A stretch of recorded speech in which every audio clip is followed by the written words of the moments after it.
مش عايزين نسمع المواطن كل شويه بيشتكي. ده انا هشرحه وهجيبه كامل. ودين امي ما سايبه. اوعى تقول الكلمه دي عشان خاطر والله العظيم تغليظ لقوه القسم. كنت هموت عيالي.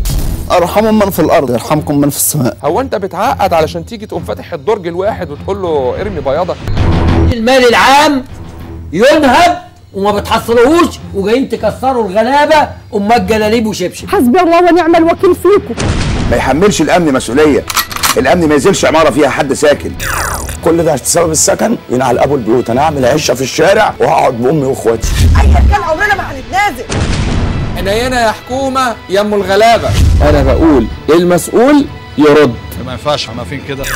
وانا اهو. طب الناس هتعمل ايه؟ الحدود المصريه خط احمر. عارف المسؤوليه صعبه والحمل تقيل، لكن اذا كنت انا في موقع وانقذ البلد خلاص.